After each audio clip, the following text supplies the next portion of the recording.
যিনি আক্রান্ত হয়েছেন, রক্তাক্ত হয়েছেন, যাদের প্রতিবেশী মারা গেছেন, যাদের প্রিয়জন মারা গেছেন, বাড়ির লোকেও মারা গেছেন, সেও তাদের চিনে আক্রমণ করবে, এই পরিস্থিতি যাতে না তৈরি হয়।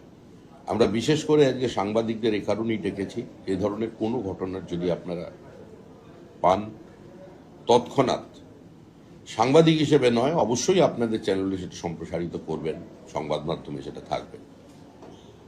ব্যক্তিগত সম্পর্কের সূত্রেও এবং সাংবাদিক সত্তার বাইরে গিয়েও একজন নাগরিক হিসেবে আমাদের বিষয়টি জানাবেন। কারণ আমরা চাই না আমরা যেটা শিকার হয়েছে, আমরা যেভাবে আক্রান্ত হয়েছি, আমাদের কর্মীরা যেভাবে দিনের পর দিন যন্ত্রণার মধ্যে কাটিয়েছেন, সেটা যেন অন্য কোনো পরিবারের উপরে নেমে না আসে। এই পরিস্থিতির নির্বাচন হয়েছে, মানুষকে অভিনন্দন। 92% বেশি মানুষ পশ্চিমবঙ্গে ভোট দিয়েছেন, এই প্রক্রিয়া থেকেছেন, তাদের সকলের কাছে আমরা কৃতজ্ঞ, সকলকে অভিনন্দন জানাচ্ছি। পশ্চিমবঙ্গে শান্তির বাতাবরণ থাকুক। পশ্চিমবঙ্গে রাজনৈতিক বিভাজন তো থাকবেই, কিন্তু রাজনৈতিক বিভাজন যেন সংঘর্ষের রূপ না নেয়। ধন্যবাদ। যে নির্দিষ্ট স্ট্যান্ড আছে সেখান থেকেও লাইন থেকে বার করে দেওয়া হয়েছে।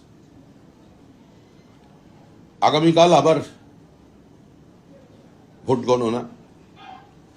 বিভিন্ন জায়গায় এখনো পর্যন্ত মরিয়া হয়ে একটা রাজনৈতিক দল অবাঞ্ছিত কিছু মানুষকে জড়ো করছেন, কিন্তু এভাবে গণনা প্রক্রিয়ায় কোনো ব্যাঘাত ঘটানো যাবে না।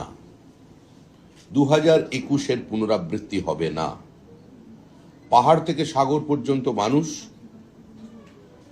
তাদের ক্ষোভ, তাদের যন্ত্রণা,